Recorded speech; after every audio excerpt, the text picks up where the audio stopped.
Hey everyone, welcome to TN Sports Chat presented by Lehigh Valley Health Network. I'm Patrick Matsinko, this is Emmett McCall. We're back to our regular format, I guess, after last week with our special edition with Dr. Llewellys. But again, look forward to those episodes coming in the next couple of months. We'll have two more still in February and one each in February and March. So I hope you enjoyed last week, and hopefully that's something that we can keep doing moving forward. Really interesting, your interview with Dr. Just got more like a discussion with Dr. Llewellys. He obviously great sports background, basketball star at Princeton, talked about concussions last week. You have a couple of topics coming up. We're going to talk about ACL, MCL, which is his specialty, more or less, I guess. So that was pretty interesting, and definitely some stuff that certainly I wasn't aware of. So pretty cool to get that kind of insight on any of those topics, really, but especially when it comes to that stuff. And that'll be coming up in a few weeks, so look forward to that. Yeah, so that'll be really neat. But right now we're back, we're kind of really in the thick of it, I guess, with wrestling and basketball, and everything's kind of coming. It's like hurtling toward the end of the season. A lot of teams in basketball have already clinched district spots, and then in wrestling we have the team duels starting tomorrow night, which is, I don't know, I guess it doesn't signal the postseason, but it always gives you that feel that, like, hey, February's here. Right.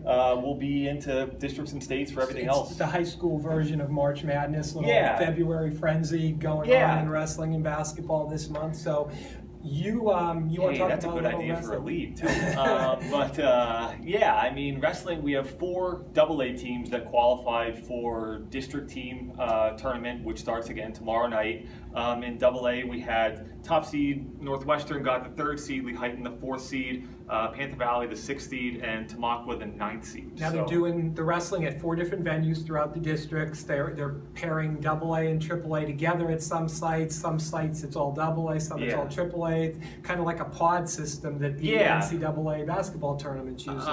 And luckily for us, 3 of our teams will be at Panther Valley High School. Luckily for you. Yeah, luckily for me. We have Northwestern, Lehighton, and Panther Valley all at Panther Valley, and then we have Tamaqua going to Northampton. So we'll have kind of, I don't know, I guess it continues a trend too of great wrestling that's not too far away. People can kind of come out and see what's going on, and they don't have to go very far. So but Northwestern and Lehighton both have first round byes. Panther Valley will take on number 11 Catasauqua in an opening round match, and Tamaqua will take on number 8 Notre Dame Green Pond in an opening round match. Let's talk about the bracket at Northampton first. Tamaqua's our only local team there. Playing Notre Dame, it's an 8-9 seed, so normally that's tight. But Tamaqua, as good as they are individually, they have some things to overcome because they give away some forfeits. Sure, and that's, I think, it's always tough, like you said, about the 8-9 matchup. So it could end up being a toss-up, and you have matches like that where maybe you get a kid that gets bonus points or doesn't give up bonus points, and that can be a huge swing in a match like that. Just thinking about, Tamaqua, they have kids like Bronson Strauss wrestling super well, obviously, like he has been all season. And then you have other kids, Pierce Demetriadis, I'm just kind of thinking off the top of my head, Caleb Sell, who was really big for them a few years ago, and it seems like he's been performing better lately, I think. So you have kids in there, Brandon Mader, Aaron Cochio, I'm not sure if I'm pronouncing his last name correctly. That's Cochio, that's right. But I know my Tamaqua names. But you have some kids that are wrestling well for them, and they did well at the Coal Cracker tournament. So Notre Dame, though, has some studs. They have some state-ranked kids. They had a bunch of kids in the finals last week at the Coal Cracker tournament. So that might be tough to overcome again if they get those bonus points from those kids. Winner of that match plays top seed at Saucon Valley. Losers eliminated. Yes. First round matches, 4 first round matches. The losers are eliminated. From that point on, you go into the quarterfinals, and then it's all double elimination after that. Yes. So it's important to get that first win. Sure. I mean, you lose that second round match, it's not the end of the world. Things aren't over. You're coming back to Freedom High School on Saturday morning at 9 o'clock. You're going to wrestle again, and then you have a chance to keep moving on. You have a chance to keep going through and seeing if you can get through the consolation bracket and kind of see what happens. So another one of our local teams that has one of those first round matches is Panther Valley. You mentioned that they were wrestling Catasauqua. Panther Valley 6th seed, Catasauqua was 11th. What do you think there, Pat? I mean, Panther Valley, I know Coach Rob talked a couple of weeks ago about a couple of kids being banged up, but it's an interesting spot too, I think, for Panther Valley because they've really gotten through the bulk of their schedule. They have a match against Haven, I think, coming up, and their tournament schedule is otherwise done really until districts. So we'll see how a couple of their guys are doing, but again, they have the Kennedys, Hunter and Tanner. They have Aaron Item.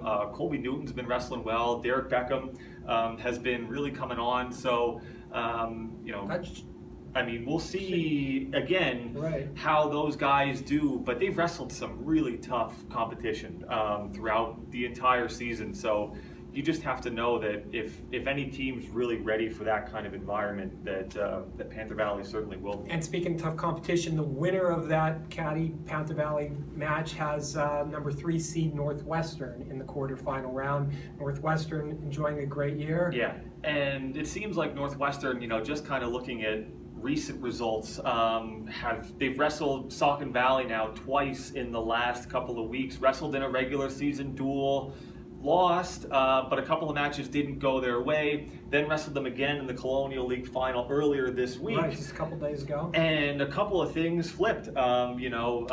Thinking about Colin Rex, who late got a pin, which is 6 points, and then thinking about even Caleb Clymer's match, disqualified. Yeah, they only lost by 13 points. Yeah. With their undefeated wrestler getting disqualified. Which is a huge swing. Right, I mean, that could be a 12-point swing, so then you're talking about a 1-point match. So if it does get down to that, and Saucon's top seed, Northwestern's 3, what do we have? We head into the 4 seed, and Wilson's the 2. Northwestern beat Wilson in the semifinals earlier this week, so it could possibly come down to that again, and they could get a third shot at Saucon on Saturday, who knows? Maybe the third time's the charm. Maybe. So. And then 8 AA teams and 8 AAA teams will all end up at Freedom on Saturday. Yes. They start, what, 9 o'clock in the morning, and it'll pretty much wrestle throughout the day? Yeah, more or less. If you have to get through to that true second place match where if you have the loser of the final, having not wrestled the winner of the Consi final. The Becca rule. Yeah, more or less.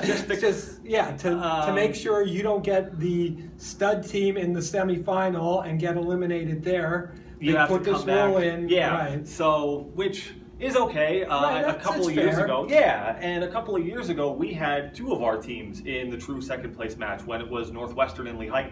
Right. And it was a great match. Northwestern won that match and had the second spot out of AA into the state tournament. But they came back and wrestled 4 or 5 times that day. Oh yeah, that was a long day. So it could be like that again this week. And the other team, obviously, that we have at Panther Valley is Lehigh, which just beat Southern Lehigh earlier this week.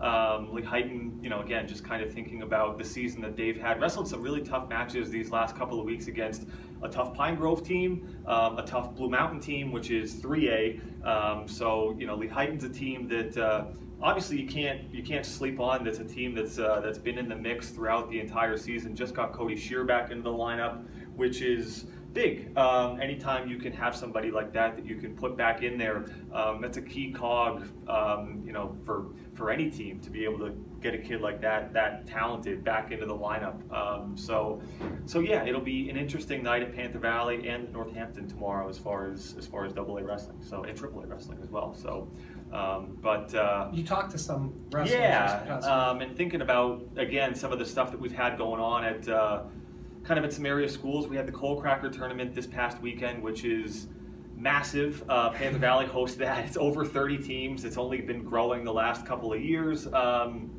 We had 3 champions, 2 from Northwestern, Caleb Clymer, Matt Peters, 2 kids that are wrestling really, really well. I had a chance to catch up with Caleb and Matt and talk a little bit about their season and just kind of what a tournament like that means for them. I thought I wrestled well. yesterday I felt a little sloppy, but it was just the first day. And then I opened it up with Tanner Kennedy, who only beat 2-0 at districts. I knew it was going to be close. So I was able to push it a lot harder on my feet and was able to come out with a 6-0 victory. And then to beat Burgett there at the end, that was just like the icing on the top. It felt good. It's good. Considering being out 2 years, it feels good that I'm back and I'm wrestling well. Got stuff to work on still, but that's what it's all for, is the postseason, and we're still working to get there. And that was Northwestern's Caleb Clymer and Matt Peters talking about the Coal Cracker Tournament this past weekend, which again is a great 2-day event that's really right next door. We've had a bunch, it seems like, this whole season. Thinking about the Anthracite duels, the Lehighton Indian duels, Jim Thorpe Christmas Tournament.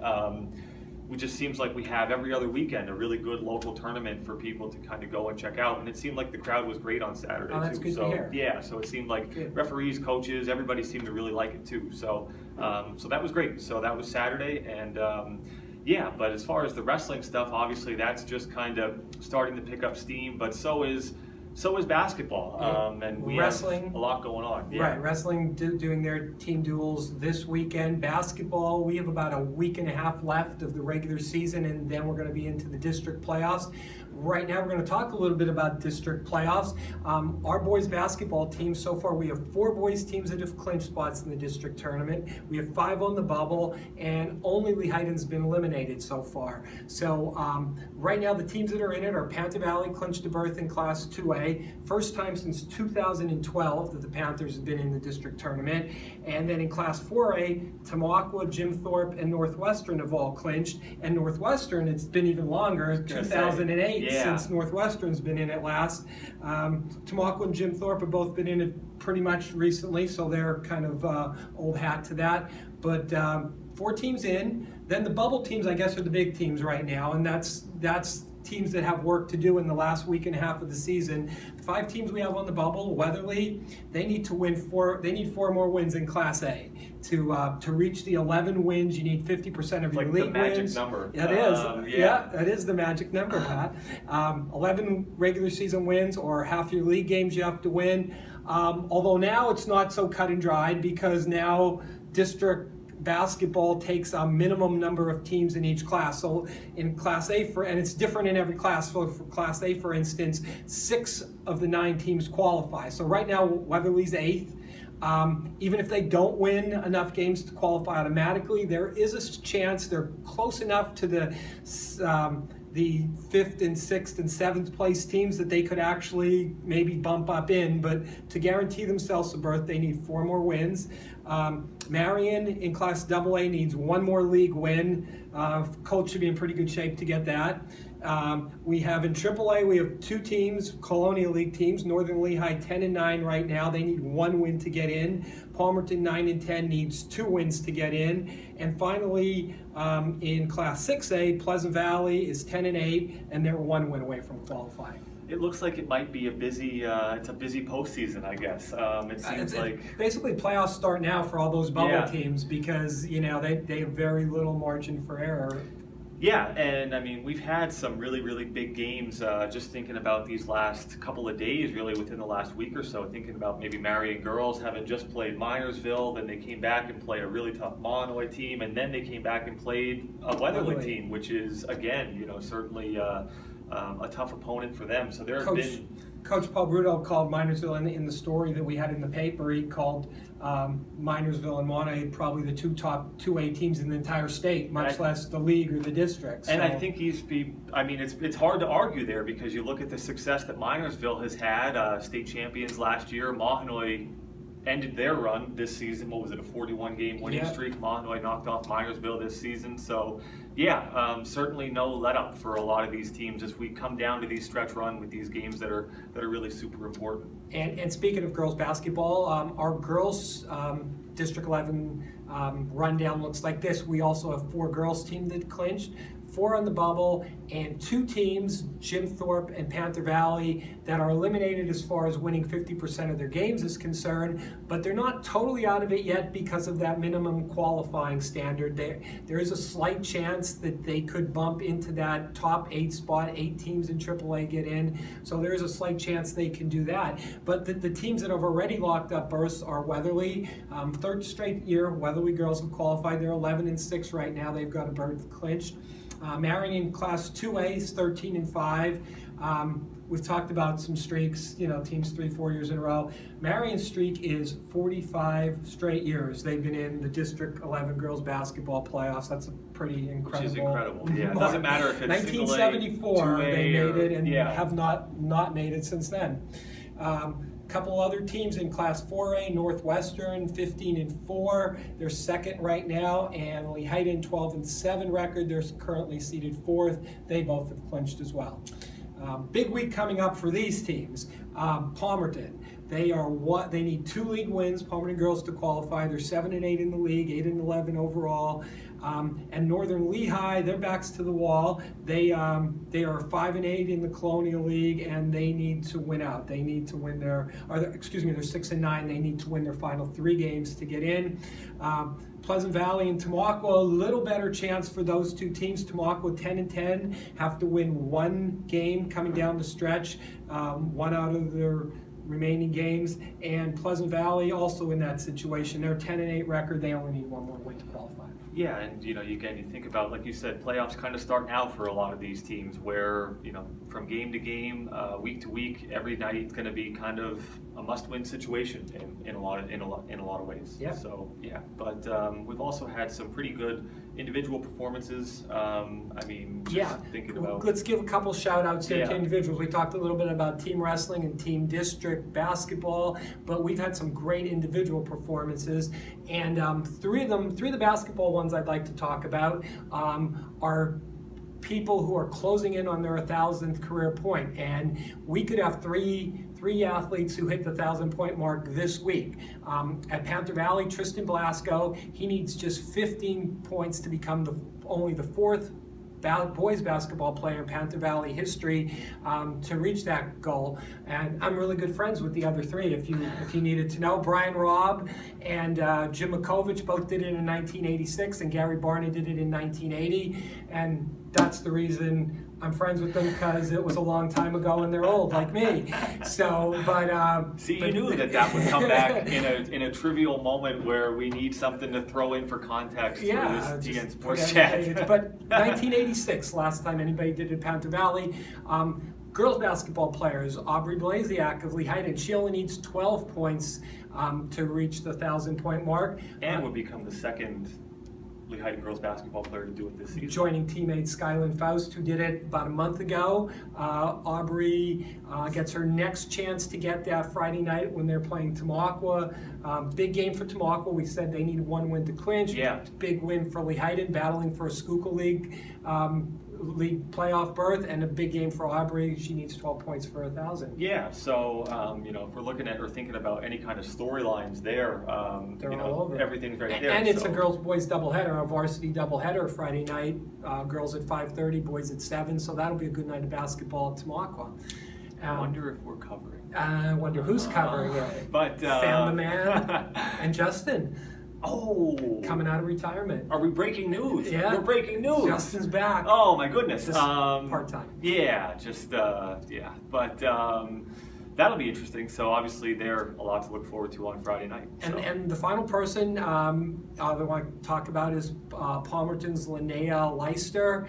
She's 21 points away from 1,000. She can become only the 10th girls basketball player in Palmerton history to reach 1,000 points. And her next game is tonight. So by the time people are seeing this video, she might have reached it. Yeah, hopefully. We'll see what happens. But it would be awesome. Obviously, if she got it tonight, or certainly before we wrap up the end of the. And you have some wrestling shout-outs for us. Yeah, just kind of thinking about just recently Lehighton's Nate Kemmerer, who's obviously had a really, really tremendous career with the Indians, just recently picked up his 100th career win against Southern Lehigh, which was senior night as well for the Indians. So a really, really neat accomplishment. Jim Thorpe's John Newhall also won a title over the weekend at the Coal Cracker tournament. So you have a couple of kids there again that are just wrestling super, super well. Just thinking about this week again, Lehighton will be in district duels, gets a shot at the winner of Mahanoy area and Palisades, which is the other match that will be at Panther Valley tomorrow night. So the number 3 Indians will get the winner of that match. But again, just thinking about those guys, they're wrestling really, really well. So it's great to see Nate kind of join join that exclusive club. Always really Quite really, an really honor. good. Yeah, we had so- had some really good wrestling in the past. Yeah. So that's quite an honor to make that list. Yeah, so that's it's always certainly something that's neat to see. But yeah, and then as far as basketball, I mean, we had Marion's Tyler Fritz, which He's been On on fire. fire. And Fuego. yeah. So last 7 games since January 12th, the lowest amount he scored in any of those 7 games is 24 points, over 33 times. Another game, which was just this past Monday against Weatherly, 41 points. and he's doing it against good competition too. I mean, yeah, they played some tough teams, some non-league games in there, some league games in there, and he's just kind of been unstoppable. He set the school free throw record the other day. He was 15 for 15 from the foul line, and also was named Schuylkill League Athlete of the Week this past week. So just thinking about the way the Colts are playing, again, they have, these games are very important. Tyler's playing very, very well, but it's just kind of a microcosm, I guess, of where we're at this point in the season, where really things are kind of coming down on that stretch run, and it's a lot to look forward to. Teams need wins, players need points for 1,000, yeah. reach milestones. A lot going to be happening next week and a half. And speaking of players needing points for 1,000, I've got a little trivia question for you before we wrap up tonight, Pat.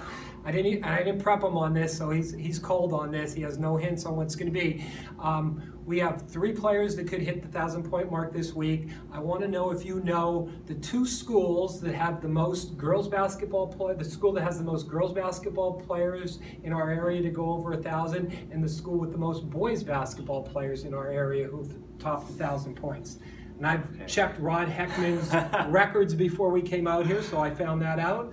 Any guesses? For girls, the most, I would say Marion, very good. 19 girls. I guess that's part of the 45 Yeah, I years guess of when you're- qualifying for district when you're playoffs. in the postseason, you're So that was a good one. producing. The boys is tougher, I'll tell you now, because I think Marion, a lot of people Maybe might a have little thought obvious. Marion. Yeah, I would think boys was close, but the boys surprised me. I'm gonna take a huge shot in the dark and say Panther Valley. No, because I just told you Panther Valley only had 4. Weren't you listening to me earlier when I said No. that he's going to be the 4th, when Tristan's going to be the 4th player? No, that's it. You got one guess. Weatherly boys basketball. 17 boys have scored over 1,000 points during their Weatherly career. Wow. So, yeah, that is a wow. And I mean, you think about just this year, they have freshman Scotty Zoshin, who's been playing super well. So certainly He could be number 18 Yeah. a few years from now, and join his sister, who who just did it recently year as well. too. So but certainly no offense to Weatherly, but I would not have guessed Weatherly on that one. So Rich basketball tradition. yeah, but So and again, just something that always good.